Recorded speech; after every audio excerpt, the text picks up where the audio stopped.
Good morning, dear students. Myself Amit Yadav, and today I will teach you the chapter "The Portrait of a Lady in Hornbill" by Khushwant Singh. It is a small part of Khushwant Singh's autobiography in which he describes about his old grandmother. Now we should start the chapter.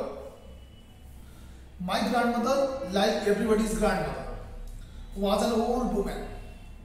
Here, the writer is known as the narrator, Khushwant Singh, who is describing about his grandmother, and he is saying that his grandmother is same as others' grandmother, because everybody knows that grandmother is old.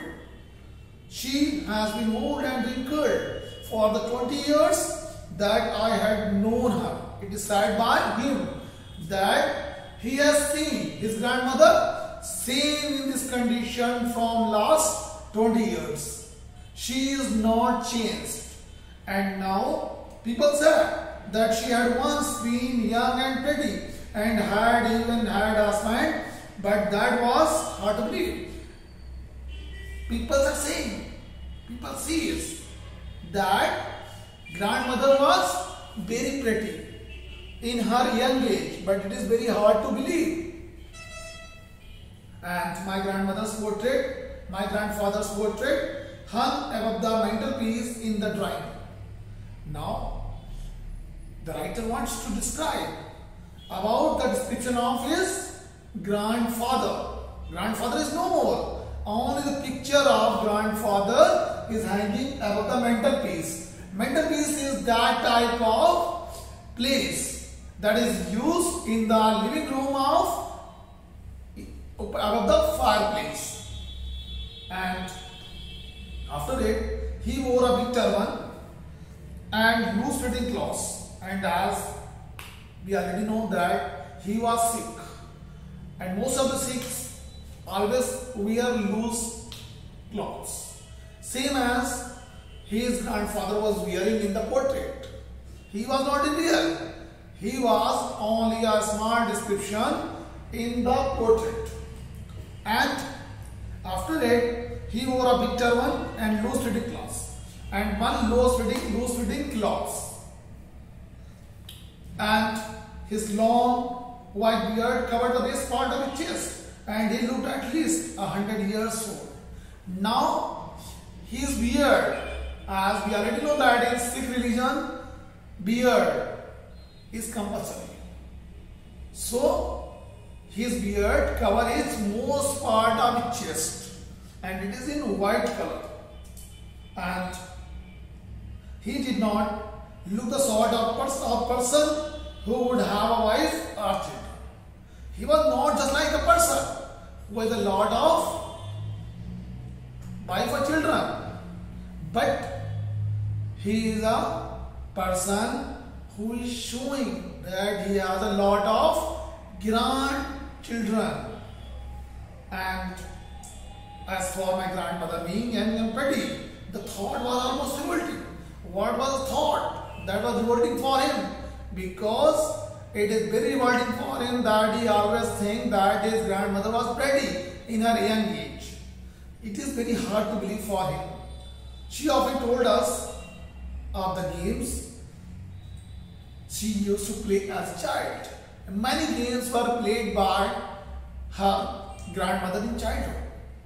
So she often tells to the narrator, and she uses to play as a child. That seemed quite absurd and undignified. Now it is very hard to believe. It is not very important, but he has to hear, he has to listen. He should listen and be treated it like the fables of the prophets, and she used to tell us. Now those stories which were told by narrator's grandmother, it is just like the fables and prophets' stories. She had always been short and fat and slightly bent. Her face was a crisscross of wrinkles running from everywhere to everywhere. Keep in mind, she had always been short. Short means she was short in stature and fat and slightly bent, and she was very old, so she was bent. Her face was a crisscross of wrinkles running from everywhere to everywhere. Because she was very old, so everywhere in her body you can find wrinkles. Wrinkles is the symbol of old age. No, we were certain she had always been as we had known her. Old, so terribly old that she could not have grown older. She becomes so old. That was the stage that from that stage nobody can be older than this stage. And after, and have stayed at the same age for 20 years. Until 20 years, he has to be same age. She could never have been pretty, but she was always beautiful. Actually, there is a lot of difference between the word pretty and beautiful. Beautiful are deeds, beautiful building, but pretty is used for girls. And after it, she hobbled. Hobbled means walks about the house in spotless white with one hand resting on a vest to balance her stoop. Stoop means it is the upper part on her back. So she was bending. She was balancing her body during walking. She was keeping one hand on the back on her stoop, and her silver locks were scattered untidily over her pale, puckered face. Here, her white face, white locks, white hairs are compared with silver. And yes, she was beautiful. She was like the winter's landscape in the mountains, an expanse of pure white serenity, breathing peace and contentment. Now her beauty is compared with white serenity of mountains. And give me the surprise. My grandmother and I were good friends. Here the narrator is saying that he and his grandmother was very good friend. Why? Because when his parents were in city, that time he was living with his grandmother and the village house, where grandmother was very careful about him. She woke him up after when he took bath with the help of grandmother. He was getting ready. That time he was listening to the song that was sung by grandmother. Grandmother was singing. Not due to that she liked, but it is her prayer. So she was singing. And my parents left me with her when they went to live in the city, and we were constantly together. Until that time, they were started living together. Nobody is companion with them, only both each other. And she said her morning prayer in the monotonous sing-song voice. She bathed and dressed me in the hope that I would listen and get to know it by heart. After taking bath, when I was getting ready, that time my grandmother was singing an inaudible prayer. And he was surprised, inaudible prayer. And I listened because I loved her voice, but never brought her to learn it, never tried to learn. He was listening because he loved the voice of his grandmother.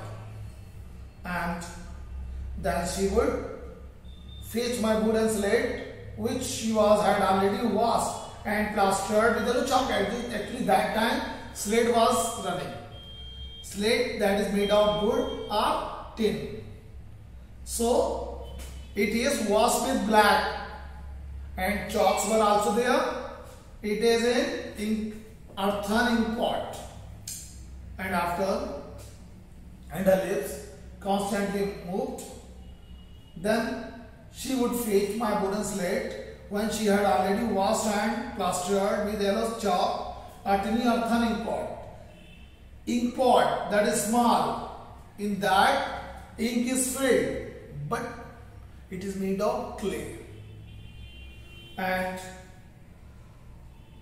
a red pen, tie them all in a bundle and hand it to me. After breakfast, of a thick stale chapati with a little butter and sugar spread on it, we went to school. She carried several stale chapatis with her for the blaze dogs. When they were going to school, that time they also brought some chapatis for the blaze dogs, because grandmother was also going there, because school was attached with temple.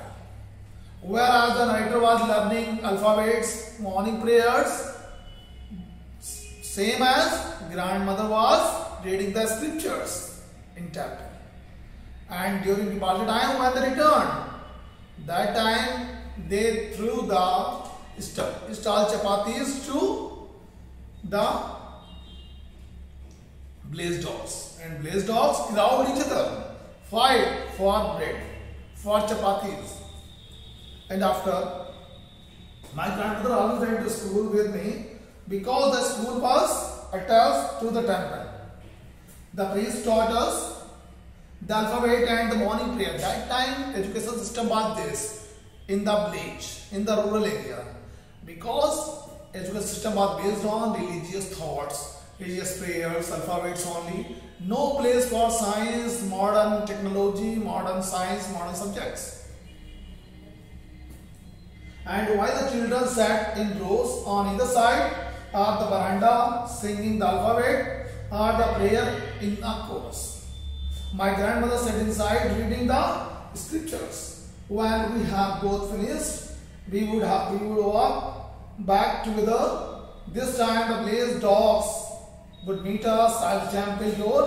They followed us to our home, growling and fighting with each other for the chapatis we threw to them.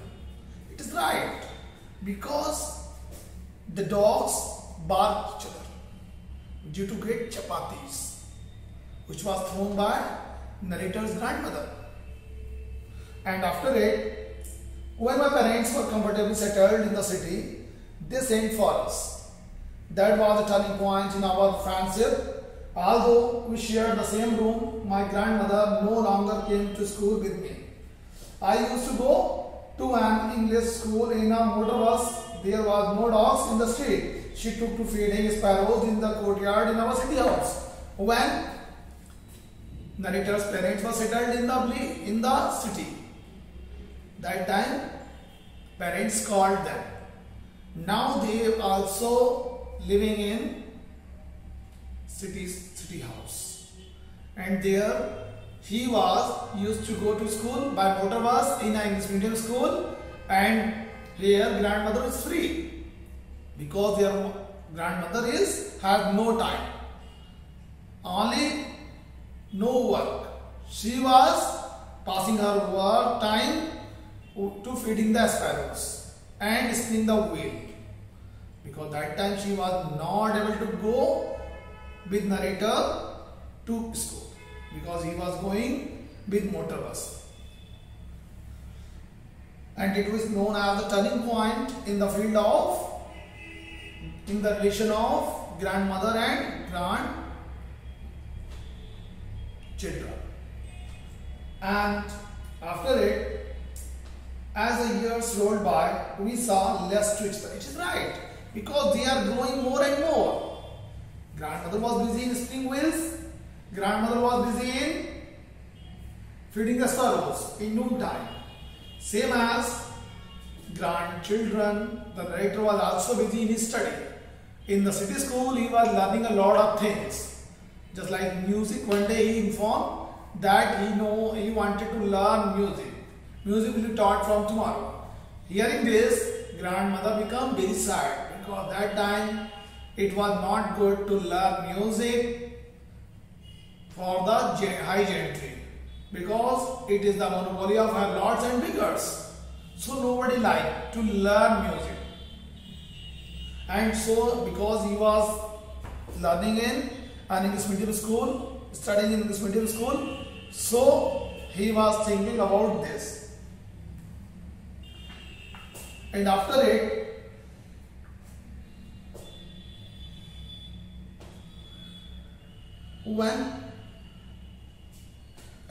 she really talked to me after that, but after some time he avoided to talk. It is enough for today's lesson, and next video I will start the next part of this chapter. Thank you so much to watch my video.